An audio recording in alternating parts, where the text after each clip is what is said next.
NV Building, Salford Quays, built by Countryside Properties plc. Here's what the local MP for Salford has to say about them. It needs to be dealt with because people need to feel safe and the works need to be carried out, and it can't be the residents themselves who pay for it, because that's just absolutely ludicrous. We believe from the survey, from the investigations we've done, that the building was actually not in line with building regulations at the time, and we presented that to Countryside. The point that's been made earlier is that it is quite absurd for, even a long leaseholder in an apartment block to be responsible for the structural fabric of a building. You're normally responsible for paying a proportion of the costs toward it, but to have a direct liability is usually a bit unheard of, because it's not just a case of the freeholders and developers not assuming responsibility for this. The government doesn't actually have a strategy in relation to private blocks, forcing freeholders to actually assess whether their properties have the cladding on in the first place. So we don't actually know how many properties are at risk across Salford. We only know the ones that are coming to my office and telling us that residents are having problems and they're being faced with these large bills. But the scale of this is going to be huge.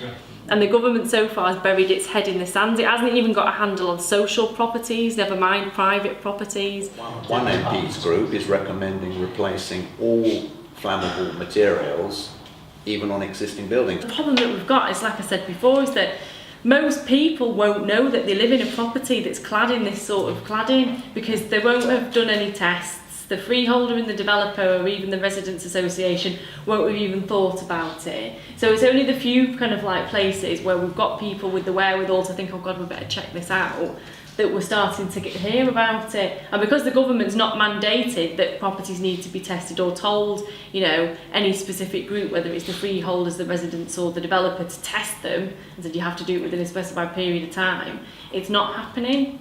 And that's why we think that the problem's bigger. And I don't think it's just limited to residential blocks either. I mean, you've got hospitals, schools.